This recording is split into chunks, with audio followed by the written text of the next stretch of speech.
From Significant, this is Crack It in an Hour. Hello, everybody, and welcome to another episode of Crack It in an Hour. I'm Simon. I'm Jesse. And I'm Roman. And it's my turn this time. For those of you listening for the first time, the whole premise is in the name of the podcast. We have one problem, 1 hour to crack it. So let's get into the setup here, shall we?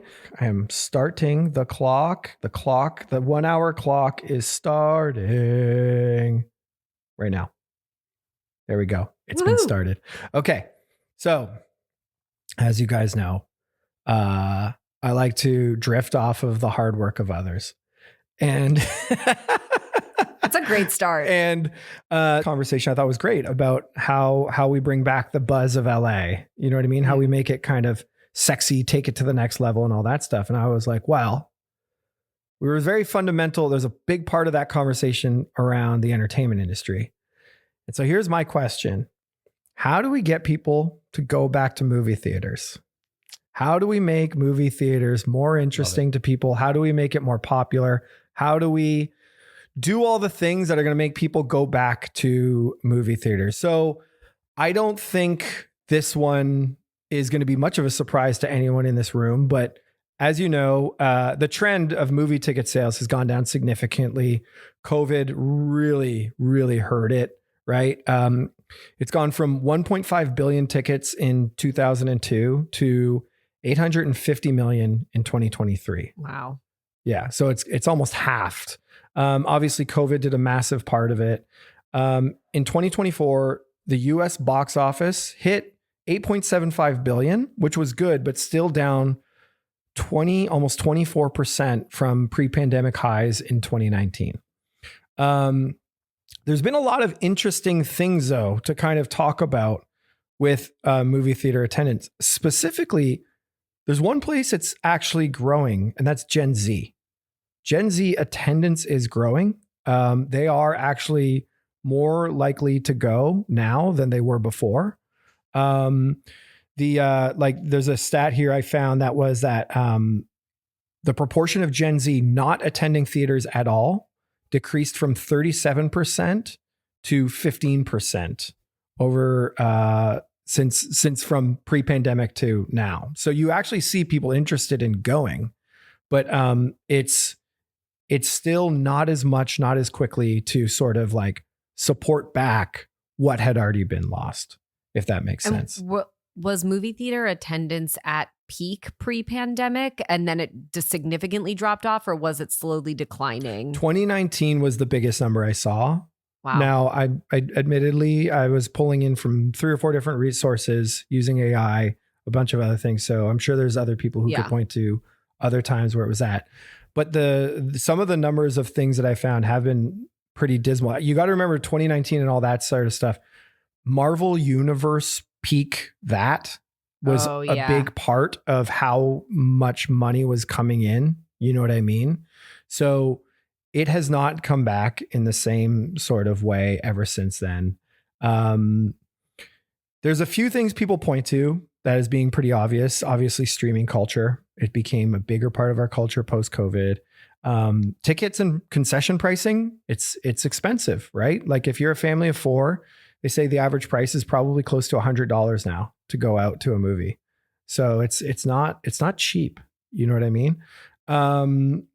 The want of sort of the level of movie that people deem worthy of seeing in a theater has changed. You know what I mean? Like a perfect example of this is like, this is one that speaks more specifically to me, is like, you know, the idea of going to see an Anchorman or that sort of comedy in the theaters was something you used to consider, that now you kind of have it built in that you're just going to wait to see it on your big screen at home. So there's been sort of a behavioral shift around what kind of movies to see. There's been a ton of consolidation in the movie theaters. Another problem that they run into a lot is the tentpole trap, they call it, which is that if you look at the investments from studios now, you'll see that they put a lot of money into big movies, but then there's a lot of waiting between big movies. There's not a lot of support to just that like steady stream flow of movies going to worth see. You know what I mean? So it's like twice a year. Yes. There's a movie you might want to see in the theaters versus it when it used to be kind of an every Friday night. Exactly. And there's not as much marketing going into those every Friday night type features. You know what I mean? So people hear about them less. So people think there's less reason to go out to the movies. I'll stop there. What do you guys, what's percolating? Let's start cracking First of all, congratulations. This is a very good topic. Okay, good. I appreciate it. I like this one. I mean, I have a million thoughts and questions as usual, but one of the things that I kept thinking about when you were talking is everything here is a business, and it can succeed if it can make money, and it doesn't succeed if it doesn't. And so the one thing I don't know is what, to the movie industry, what is the benefit of a movie theater? Like, do they actually benefit from the movie doing well? You know, you used to hear about box office sales and big hits at the box office, and some things didn't hit at the box office, but it really did well direct to streaming or straight to TV. So I don't know like what the benefit to the movie industry is. I have to imagine that they would be pumping a shit ton of money into it if it was beneficial to them from a business perspective. Well, this is half a guess. The benefit is profit. Like like a movie that people go to see and actually like watch in the theaters is you have an opportunity to make a lot more money than adding it to sustain a streaming service, which absolutely has added benefits of supporting a streaming service, but you're not going to get that box office cashola. But for example, is the benefit direct or indirect? Do they actually make money from the box office sales at the movie theater, or is it the extension beyond? They do. It's my understanding theaters take half, and then the studio takes the other half. Do theaters have to pay an upfront flat to just basically a licensing fee? Do they have to pay a studio? That's a good question. Because the headlines are, first of all, great subject. Congratulations, Simon. The headlines are that the movie theater companies, whatever you call them, like the Cinemarks and the AMCs, and these guys are struggling, right? They are. And I don't know their business model. I don't know if it's only. Basically, I'm pausing because I saw some Googling. Yeah, they are. It's what I said, which is you pay a percentage of your ticket sales for the right to show the film. So you don't have to pay it upfront. It's a film rental or distribution fee, they call it, and it's generally around 50%. Got it. Then I do think there's massive profit for the production companies. Totally. So it's a good thing for everyone. Not pump more money to drive people there? I honestly, I don't know the economics enough to give an answer to that. Yeah. I really don't. So, I mean, we can tackle it through the lens of how to get consumers excited again. Like there's a lot of different ways to do it. Because there's one way, which is like, let me give you like 3 or 4 jumping off points. One is, how do you make movies more interesting to people? One is, what kind of movies do you make that might draw more people to the theaters? One is, how do you make the theater experience itself more interesting to people that might draw them there? So like, there's a lot of different ways. Like, let's pretend we are masters of the universe and we can do whatever we want in this case, right? We don't have to come at it at any specific angle. If you had a specific type of film that you think made more, like, for example, a lot of the return for Gen Z has been surrounding horror movies because Gen Z likes to see horror movies in the theater. It's a crazier experience. It's a more, it's all the things, right? A cold, dark room with loudspeakers is going to be an awesome place to see a horror movie, So you could start from there. You know what I mean? What are the right things to attract Gen Z? What are the right things to bring back things that make it more interesting for other demographics? I also think it's worth talking about the different types of theaters that actually exist today or used to exist. Because there's, and you see some of there's obviously like the small indie theater, they tend to show more of the indie films. Yeah. You have your big Cinemark AMC. You have obviously the IMAX theaters, totally different experience. And then you have the theaters that are not indie, but are sort of creating that more casual, that you have a recliner chair with a server who's bringing you beer and popcorn, and it's disruptive to the movie. Not a fan of those, by the way. Oh, I love them. But you have to go see, like, I went and saw Twisters, Twister 2. I saw Oppenheimer in one of those. No, see, that's the wrong film to see in one of those. Because Oppenheimer, you want to like pay attention. Twisters, I mean, come on, you're just there for the eye chicken candy, fingers and drink beer. Exactly. Yeah. I'm there for the free refills and the hangout and the good times. But there's something to be said about the benefit of that experience. And maybe that's an interesting, I don't know, like maybe there's something even interesting in the right theater for the right movie, for the right experience, and thinking about theaters not as one sort of overall singular experience going to the theater. Yeah. But what are you in the mood for? What kind, do you want to see a shit film with your girlfriends and you're going to see a trashy film, but like you don't care. It's more about the hanging out. Yeah. You could start to reframe the type of theater through the occasion and through the experience, which could be interesting. I like that. I like the idea of building the theater specific to the experience.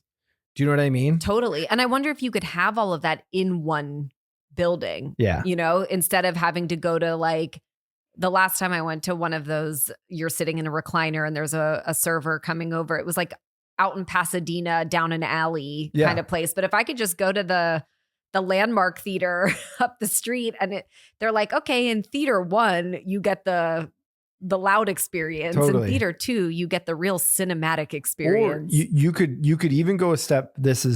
You could even go a step further, and there's a world where you could gamify that. So, like, let me give you an example. Is like if you had like a crazy horror movie, right? And then you were like, all right, do you want to see it at like level 1 scary or level 2 scary or level 3 scary? And like level 3 is like crazy sound system cranked up, maybe some crazy lights attached like to it, air blowing in your face. Yeah, exactly. And it's like, we are going to make this experience as like nerve wracking as possible for you, so that it does become one of those sort of like things for people to be like, I did, terrorize her on. So that's worth taking a step back then, because we're obviously jumping ahead and asking. We're allowed to jump ahead. Yeah, we can do whatever we can do whatever we want. There's obviously. No rules here. Yeah. Thank God. What are the benefits? I mean, I don't even want to say benefits because it's too obvious to say like, oh, you hang a night with your friends. It's an experience. It's out of your house. But what does the theater offer that watching at home doesn't? I think the communal aspect, if you do it right, is a benefit. Yeah. Right. I think it is a benefit. And I think it's, there was something I read about this, and I don't know how relevant it is or not, but they were saying that in the suburbs, the cinema is kind of one of the few third places for a lot of people. You know what I mean? So it's like, it is actually a place where you could congregate, meet people, all that sort of thing.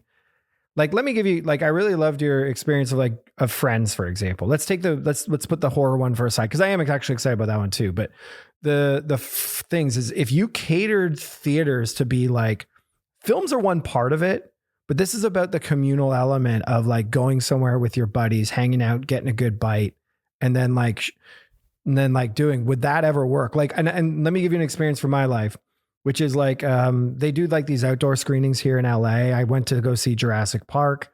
Me and my wife went, and we went with a whole bunch of people. We basically like cracked bottles of wine and beer and shot the shit the entire time, sitting on a park in a Sounds picnic. Great. And I don't know if you can replicate that with a theater, but it was like packed. It was a lot of fun.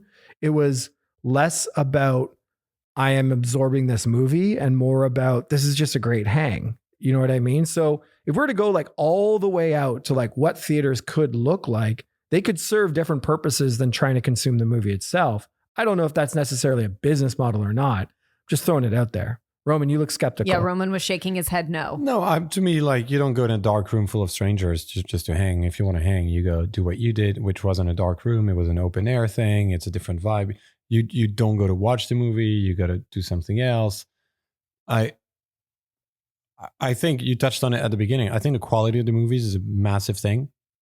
People are like, it's showing that the ratings of like, you can only do so many iterations of like Captain Superman Marvel and Spider-Man and Captain Marvel, and that's going down. That's what the sequel, the whatever, all of this been going on for like a decade, and people are like, yeah, even Gen Z is now moving to horror, which is I think really interesting. So just bring back good films. Horror is interesting. I don't think it's as simple as that, though. I honestly don't, because I think that there's a lot of good, let's call it content for now, because I want to include TV and a few other things. And I think people have just gotten more used to watching certain types of that at home. Yeah, no, good is subjective anyway. So it's not the right way to do it, to say it. Horror is, which I absolutely personally hate. I think it's very, very well suited for the theater. Yes. So, but why? Because the experience is going to be different. So it's like, if I talk about the films more, I like Dune, I would never, ever not go to the movies to watch Dune. I have to watch it in the movies. I saw Dune at a theater. And it was phenomenal. It's great. Phenomenal. It was a total trip. But right? I want to talk about the communal, I want to talk about the experience thing real quick with horror. But it's the same thing. It's just a different kind of experience depending on what you like. Like the experience is going to be heightened. On a comedy, to your point, no heightened experience. The joke's going to land the same. On horror, the scary moment is going to be scarier if it's like in a dark room and the sound is like bombasting.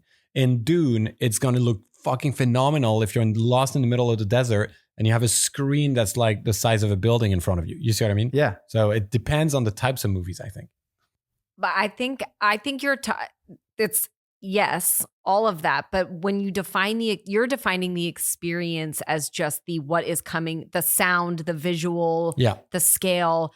But I think the experience of being around other people actually has a bigger impact. Like, think about when I listen to comedy by myself, I never laugh out loud that often. But if I go see a comedy show and everyone is laughing and I laugh 10 times more. So I don't agree that comedy can't benefit from the experience, the communal experience. I mean, yeah, we'll agree to disagree. I think you should listen to more podcasts when you commute because there's some really good, funny ones, and you will end up laughing. I think I wanted to take your note and apply it to horror as well, which is, I think the magic of horror is it's not just the experience of being in a big theater that's dark and all that stuff that makes it scarier. It's people are screaming behind me. You know what I mean? Oh my God, I'm hearing people jump scare as well with me as well. And I think, this is gonna make me sound a little bit like an old man here too, but I think that's a lot of what Gen Z craves as well. Is those communal experiences of, oh, we're all doing this together and this is kind of crazy and cool. You know what I mean? I also think the theater, it's a bit of a blank I don't know how to explain this. It's almost like a bit of an unruly environment. Mm-hmm. Like in the past, I think it obviously comes with rules, like don't be on your phone and don't talk during the movie and whatever. But I think when I see some of the bizarre cult things that have happened around movies, like there's the whole thing right now with the Minecraft Chicken Jockey, right? And I hate that people are trashing the theaters and it makes me sad and I feel bad. But you're like, they've built a culture of something. And there was another one, the Minions movie. Remember when everybody was dressing up like gentle minions? Gentle Minions, exactly. So the space itself almost becomes this blank canvas for younger generations to just like invent cult activities around, which I find really interesting. And I don't know how you necessarily manifest or control those versus maybe just follow them or utilize them when they happen. It's an interesting thing to think about. That is really interesting. And that gets me very excited because I think one thing, and I don't know if this has anything to help us or not, but I think one thing that those two speak to is it was a way for people to participate in, let's call it meme behavior. Yeah. IRL. With IRL. Yeah. With other people who were in on the behavior. Yeah. I mean, remember people during Wicked, everyone was painting their face green. During the Barbie movie, everyone. And Barbenheimer. And I remember like when Barbie was really at the height of being in the theater, and you could tell when somebody was on their way to see it because they were dressed in all pink, and then everybody was saying to each other, "Hey Barbie, hey Barbie," like just total strangers on the street. It was such a fun way to your point, it's like come full circle, participating in meme culture in real life. And it's really one of the only canvases I can think about, other than maybe cons, like Comic-Con type places. It's one of the only physical spaces where you can do that. So what you're talking about then with that sort of stuff is, let's call it turbocharging fan culture. You know what I mean? Totally. Like you build an environment where you're like, how can we make theaters that actually turbocharge fan culture? How can we help people live that IRL for those sort of things? You know what I mean? And it's mostly on the IP though. That stuff is for sure. Or let them, I would say, let the audience create the fan culture, and you're there to support and amplify it. Yeah. Versus creating it, because no one could have, I don't think the Minions could have created Gentle Minions. No, but I know with Minecraft, like my son is 9. The genius of Minecraft is like, people are in their 30s now who grew up on Minecraft. You know what I mean? Like it spans all generations. Totally. But the thing my son said was he himself as a 9-year-old noticed like 6 Easter eggs in that film. So like, I wonder if it was like there were 40 other ones, but people picked up on Chicken Jockey and turned that into something. Oh, interesting. You know what I mean? Like he told me like there was this thing, there was a famous dude who passed. They did a reference to it's what you're saying. You give the canvas and then people do whatever. Exactly. It's almost, I mean, it's if you think of the movie, the movie is the content. It always has been, but now movies are baking into their experience ways, just like any brand, they're placing multiple bets throughout the film on how they can go viral. To make the experience more interesting. Or how they go viral. Well, that's different from the movie theater.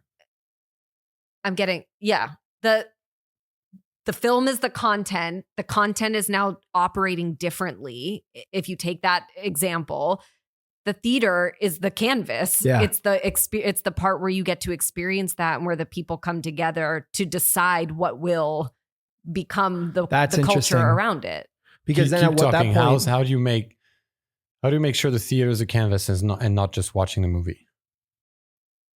I don't know. It's a good question. I mean, that is the question. Well, there's 2 different ways to go at it, right? In my mind, there's probably a billion, but I'm a very simple human being and I can only think of 2. One is you start with the movie. The other one is you start with the theater.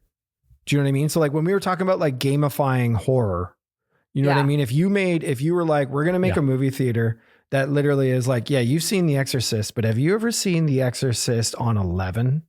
Because and by the way, we're going to make it a warning, and you got to sign this disclaimer, and no one is allowed in under the age of this. You need to pass a test online before you can go. And if you go, okay, then we'll let you in. And maybe pull out your phone and fucking show off what it's like on TikTok a little bit. You know what I mean? Like I could see how from the theater you could 100%. Do that, and you could build you could make, to your point, a really interesting canvas for experiencing movies then. That people go like, dude, I know you've seen Exorcist, but have you ever seen it on 11? You know what I mean? Like that to me right away becomes an interesting thing. Now from the movie thing, you're right. It's trickier, right? Because like what you can do is plant a ton of seeds, hope something takes off, or I don't know what else. I think what I was saying is not, and I realize the question we do have to answer is how do we get people back to the theater? But I'm saying it's actually never been a better time for theaters to have a comeback, because the way that so many movies are starting to reconstruct themselves like pieces of content that are attempting to go viral means that you're actually more primed for these communal moments than maybe we have been in the past. Because in the past, the communal moment was a little bit more like the traditional definition of community. Yeah. Have an experience with your friends, be outside the home, be out, that's what it was. But I think maybe it's never been a better time for the theater to make the comeback. That's interesting, because what you're saying there is like, it's like, oh man, I did the Chicken Jockey thing. Exactly. I was a part of that. And then you can post about it, and you get to be part of the ongoing conversation and the culture. And I love the gamification idea. I think people would eat it up. I think so too. Yeah. I think it's a concept of, I'm really smart, of guys. exclusive, I think. Exclusive? Yeah. It's kind of that concept, the gamification. It's like you watch the movie at home, you just watch the movie at home. You That's come over it. here, you can get like different You had to levels, sign the waiver. different spice level. Because this is the thing I think about theaters right now is I don't think they're doing a good job of marketing why I should go. I think the whole story has swung so far now to, well, I have a 70-inch screen at home, so it's better to watch it at home. Well, again, I think it comes down to the IP because they have much more they have much more just capital to leverage to get the people to go watch the movie, and they're going to benefit from it. Yeah. And Barbie didn't happen by chance. No. So the marketing behind it was genius. Genius. Yeah. And so the reason, I don't know what happened on the Minions. I'm not sure what happened on Minecraft. Maybe Minecraft was just pure fandom because it's a little more like, let's call it gaming. Yeah. I know it's mass gaming. Let's call it gaming. But Barbie was pure like marketing genius to get people to go. I think Minecraft was too. Probably. Yeah. I have no idea. Yeah. I think this is making me think, and but based on nothing but this conversation, in the past, you went to the theater for the cinematic experience. Yes. And what you were talking about, Roman, like it's the sound, it's the visuals, it's the scale of the whole experience. And so you're going to watch the stupid movie at home, but you're going to watch the serious, important film at the theater. Yeah. And I wonder if that has reversed.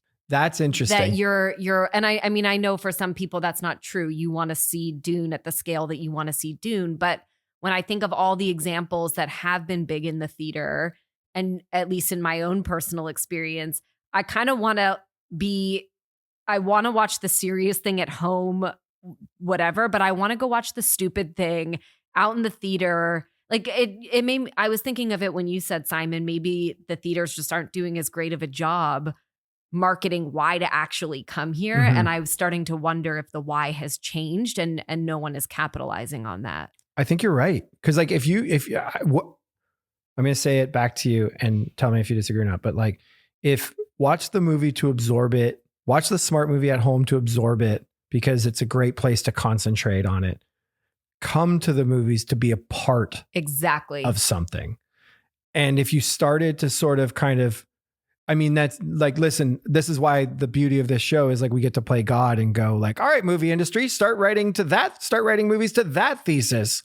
But I think there's something there, right? Yeah. Which is like horror is a genre that you want to be a part of, right? It's also very cheap to make, which is easy, which is they great. already know that. Yeah, exactly. Like, otherwise they wouldn't be making Blumhouse and all those ones, right? Like they just crush at it. Whereas like to make like a drama for $5 million, it's like, all right, that's a roll of the dice.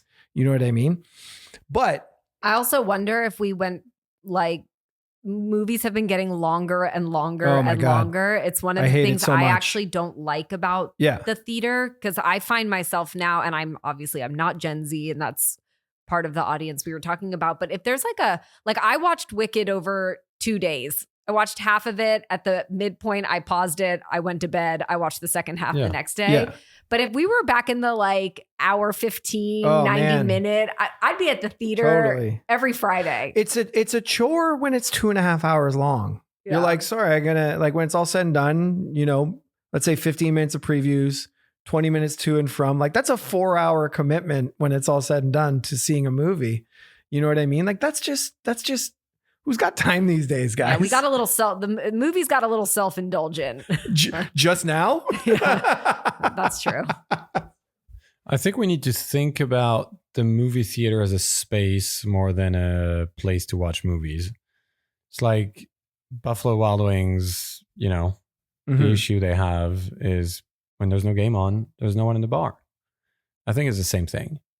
It's like you have to find other reasons, other things to, like, why? Okay, so what you heard there was us getting so excited about the ideas that we've just been discussing so far that I accidentally pulled on the power cord, and this whole thing got wiped basically from where we were talking. I think we talked about 3 or 4 more minutes, but you know, we'll never have those. No need to cry over it. But I want to go back. We don't blame you, by the way. We're really on a roll. So I want to go back to Roman, what you were talking about before, this idea of we need to talk about the space. And you mentioned Buffalo Wild Wings is kind of like, it's only as good as essentially the sporting event that you're there to see it.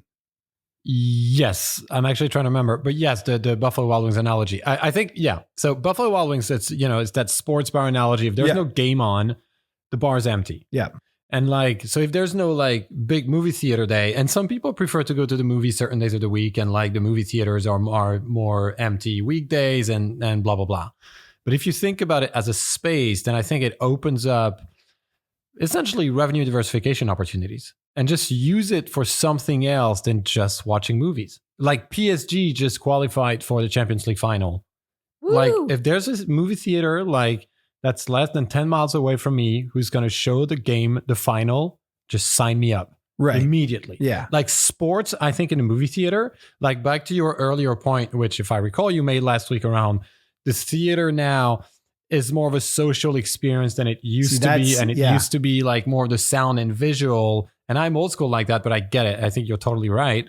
Then leverage that social experience for other things than watching movies. The other things have caught up to the spectacle of going to see a movie. But now the secret weapon of a movie theater is going there to be with people who are interested in that thing and experiencing it together. I think I'm having a flashback to us talking about Thursday night football at the movie theater. Yeah. Like the sports bar analogy is such a good one because I mean I love the conversation that we've had so far, but it has been about movie participation. Yeah. But actually, what we're talking about is fandom participation, and like. This is a space where you can experience and have fun and do all of these, participate in the culture together. So yeah, Thursday night football at the theater. Are you kidding me? I would love that.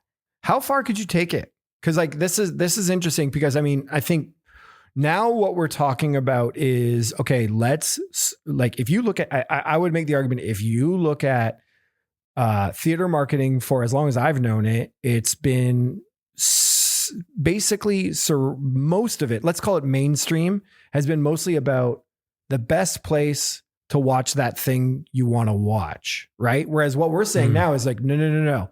There is a strength to you that you have now, which is the best place to come together for that thing you're into with other like-minded people you're into. Totally. I think you had talked at one point, I think Simon, you said it about theaters are not doing a great job marketing why come to the theater, but the why has actually changed, right? We just sort of recapped that. The why is really about being able to participate. Now we're talking about fandom. Yeah. It's really exciting. Participate in all of your interests and passions around any kind of fandom. I think I went on a rant last time about why are there literally no sports bars or bars, I should say, fandom bars that actually show reality TV, that show Drag Race, that show Housewives, that these are rabid fandoms that want to participate in their fandom. That, by the way, is appointment TV scheduled every week at a certain time that people want to watch together. So without the physical space is totally missing the opportunity. So people are creating it themselves by having watch parties at home. Third screen experiences, second screen experiences. Absolutely. Yeah. And why couldn't that be? I mean, there's probably, maybe there's a reason, but maybe not. Why couldn't that become part of the theater experience? Totally. That would be amazing. I would love it. You could make such I'd watch everything at the theater. Experience. I know, right? Because then now it's like, it's the experience of being together, you know? Now, here's the thing I'll say, which is like sort of a weird side effect to what we're talking about, is we are making a pretty strong business argument for there's a lot of movies that you just don't bother even ever putting in the theater. And we're trying to save theaters, not the movie business. I know. And which that's is what interesting. I realized. Yeah. Yes. It's like, it's a different problem, but it's a good one because you do want to save theaters. We want to save theaters. We also want to save movies. What did I title this as at the very start? Did I say, how do we get people to come back to theaters? Yeah. So technically we are still solving the problem. We had a good problem. It's like saying, how do you get people to change? How do you get people to take their medicine? Oh, just replace it with sugar. Yeah. You know what I mean? Yeah. When vitamins started making gummy vitamins, I was like, yeah, I'm super into vitamins. Dude, I'm just kidding. I still don't take vitamins. But one of my kids literally goes, how many can I have? Yeah. Because he wants to eat multiple gummy vitamins. It's great. Exactly. But yeah, no, I think it's I think that is very interesting. I mean, it's one of those things where sure, some movies are already going straight to streaming, straight to, on demand. I wonder if this is the industry holding on to a legacy model. Yeah. When you're like, yeah, it's okay. Why don't you talked about tentpole movies, the tentpole problem, and embrace that there are maybe, I don't know, let's say 10 movies a year that are like, hell yeah. Let's make this, let's center the theater experience around these 10 tentpole moments. But in between that, we've created a ton of other reasons for people to come to the theater. Totally. And I think still some of those could be movies. Like I keep going back to horror. Yeah, absolutely. Right? Which is like horror's relatively cheap to produce. There's a built-in fan base. It's the reason why so many indie directors start as horror directors is because you can pull off a decent horror movie for way less than it's going to require to pull off a decent drama or something like this, where, there's a lot more, you got to pay to acting. There's a lot more in things where, if you just want to see a blood explosion. You are going like dangerous territory right I know. now. You're going to offend someone. But this is, it is like, this is a fact of movies. Like people just want, there is a built-in audience for just like, did you see the way the blood exploded? And people will go to the market and see that. You know what I mean? Yes, so true. We're not saying don't make movies. No, the 10 tentpole are movies. Yeah. And horror. But also the Super Bowl. The Super Bowl. Why isn't the Super Bowl finale of The Bachelor? Well, that's where I was down a rabbit hole in my head, and I don't have any internet in front of me, but I wish I had. There's likely a rights thing. Yeah. So the thing I don't know is where is the line? Like why can a bar that hosts 200 people in a really big bar, a big Buffalo Wild Wings can probably have more than 150 people. I bet you could have not pay any rights. If you go to some of the ones there's huge Buffalo Wild Wings. But a movie theater would probably need to pay rights. And to be clear, Buffalo Wild Wings does pay rights for showing NFL. They do? You have to pay licensing fees for any. Yeah. Oh, they do? Yeah. Oh, wow. Well, if I go to the local pub, like where's the line? You see what I mean? There's a legal thing in there that I'm not familiar with. I obviously don't know. I'm not a lawyer. Disclaimer. I think I could be, but I'm not. But if you DirecTV is really one of the biggest B2B providers of sports bar entertainment. Like actually, if you notice, most sports bars actually have not switched over to streaming because it's still just a little bit too unreliable to be like, oh, the game is buffering or, we lost internet connection. So actually satellite TV is still, and mostly DirecTV. If you'll notice at most bars you go to watch sports at, they're using DirecTV. And so they're paying a subscription. They're literally paying a pretty hefty, and it's a different model. So that's where I don't know for sure is like, is there a reason the movie theater can't sign up for the same thing? Or is there some sort of difference? I don't know. But it seems like it can't be an impossible hurdle. Yeah, it's got to be a volume thing. And I think, I can't remember if we talked about this last time, and I'm going to forget the name of the place. But, now what's the name of that new sort of place that popped up that you are meant to watch sports games at that is specifically like a theater, but it's more of Cosm. Yeah. So, I mean, obviously that's more of a particular type of experience, but you're seeing a market develop. I agree. For sports entertainment on the big screen. Well, I think what they're trying to do really is replicate the stadium experience. Yeah. Absolutely. Whereas I think the movie theater would really focus on what you've been talking about. The fandom, the social component, the shared experience, the being part of culture. You see what I mean? Like maybe the less technical part. Like Cosm is like, come watch a game. It got to cost you $155, but yeah, come watch a game.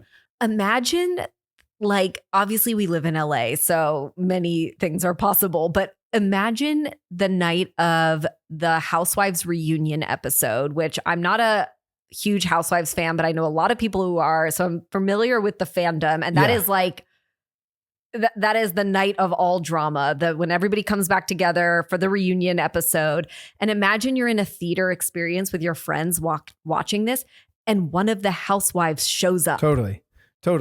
Like, you can't have that at home.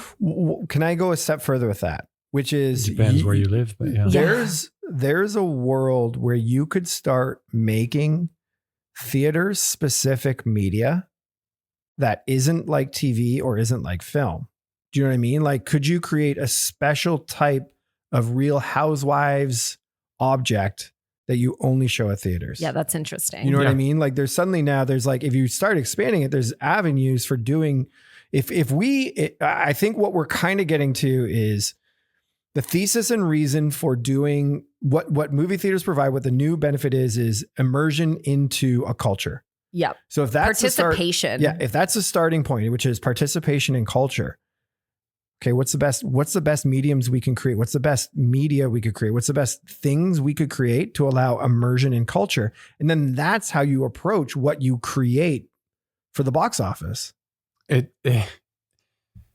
Yeah, probably. But you're also weirdly going full circle. Like, we cut the cord on cable, but we're now all paying like $100 to get streaming in the same channels. I know, like it's like that's creating again, like we're gonna create the movie of TV in the movie theater.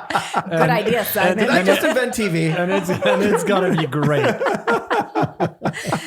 Yeah, I mean, but hey, everything else comes full circle, so why not? Exactly. I mean, it's full circle in its format, but conceptually, it is a little different. Or maybe conceptually is not the right word, but in terms of Real Housewives, the IMAX experience. Yeah, I mean, actually, sign me up. I mean, I don't know.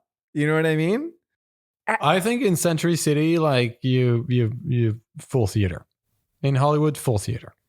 For Real Housewives, like IMAX experience for relaunch or a season or reunion, 100%. That place is like you sold out. Okay, so we've been playing with the cheat code a little bit here. Let's go back to movies themselves. How would we, if we were to try and kind of refigure out how to get people to go back to the theaters, to go see movies? Wait, can we, I actually don't want to go back to that yet because I think Roman said it. It's not the problem. I think that that's solving a false problem potentially. I think that movies, if they started to see the benefit, if the theater started picking up with fandom, I think movies would even further orient themselves around fandom. They would see the opportunities and everybody would start to build around them. But I want to go back to where we picked up, which is the physical space and how you even reimagine that. Because I think last time we started even talking about, well, what if there's so many things, small things you could potentially do in each. Totally. Imagine there's 12 theaters in each movie theater. And not that you have to do full redesign and redecoration, but maybe one of those theaters is lights on. You can talk. Yeah. You're watching to come watch Thursday Night Football. You're going to be in theater 3 and the lights are on and everyone's talking. People are you can get up and move around, whatever. Maybe in theater 4, this is your super, super scary movie experience. Level 10. Level 10 terrifying. You're going to pee your pants, but that's okay. Because we've allowed it. Yeah. Like, I think that's, barf bags. That's, exactly. Yeah. I think that's, I think there's a lot you can potentially do without having to actually physically redesign and reinvent the space. And I find that really interesting as well, is not being so beholden to a singular experience, because every viewing, every piece of content almost demands a different type of experience. Yeah. And I think one of the flaws of a movie theater today is it is a singular experience. Yeah. It's homogenized. The experience is homogenized regardless of the type of flavor you want. Exactly. You know what I mean? And I think weirdly, if you go back to your question around how do you market the theater to watch movies, you guys convinced me that it's the social component. Like, I was kicking myself 10 minutes ago. I was like, it's been a week since we talked about this, and I literally didn't do any research. I could have had plenty of answers. But the one thing that I did is I talked about it at dinner with my family and my 13-year-old. And I was like, do you like to go to the movies? She's like, duh, yeah, Dad. And then I was like, but why? And she was like, because I think it's actually kind of fun to be watching a movie around people. Yeah. And I was like, okay, yeah, all right. Then my partners were right. So I don't think it's really been leveraged in the marketing of theaters. I agree. It's always just, the usual thing of like, it's the title, it's the IP. Yeah. But Cinema. no one's talking about the experience. Yes. And so there is a bit of like, let's talk about the experience thing. Yeah. And redefining what that experience is. Just make the lobbies a little bit easier to hang out in too. Ooh. You know what I mean? Like, and it doesn't need to be crazy, but like, yeah, like, I mean, like, I'm sure there are, so I'll apologize of it because I've been to some pretty janky theaters. Yeah, because like if there's a bit of a cafe and a hang in the one around the corner right there is actually that's got great. A bar and it's got some high Which, tables. The Culver? Yeah, and some of the people hang out and actually have a drink seated before they go and watch a movie or after. And there is, but that's just like level 4 of 10. You see what I mean? Yeah. Level 3. You can. You could totally open it up. Yeah. I think I said this at the start of it, but it's been a while. Which is like, for a lot of places, the cinema is a third place. Yeah, you know what I mean. And like, I think really leaning into that. And I mean, obviously, you need to figure out a business model so that you're not just trying to shove people to get going, so that you can pull in a whole new rack of audience. But I don't know. There's a lot of ways you could keep people hanging around. Okay, the lobby gave me an idea. You know how what pairs best with a movie? Dinner and a movie. Yeah. But you always go to dinner somewhere else. Yeah. And is there not a possibility where you could actually have a restaurant? Like, yes, there are theaters that serve you food, but I mean, in the lobby, like onion rings and hot dogs every time. You don't want chicken wings. Yeah, you create that bar top experience. It's not like there's not 100 sit down tables. It's maybe one long bar, but insert great chef here. Or what if it's like rotating chefs or rotating cuisine or something? Pop-up. Like I don't want it like the food truck analogy. You know what I mean? Like it's like a different food truck every time sort of thing. You know what I mean? I'd be very into that. That would be cool. Like a really Guys, should we open a theater? Nope. Yeah, I think we got to open that aerobics studio first. But maybe in the aerobics studio behind the secret door. Yeah, I think that's it, right? Which is if you I'm going to summarize a few things we've been talking about. One is theaters have done a poor job of keeping up for the reason that they are valuable and different. And it's no longer, wow, this is louder and bigger screens. It's, oh, this is a way to fully experience something with the people that also love that thing. Right. And then if we want to go a step further, what you should do is, if it's all about fandom, is find the best ways for fans to experience the thing they want to experience. Create custom experiences through the theater itself so that it's more fun for them, so that it's more repeatable, so that they want to keep going, so that it's worth every penny.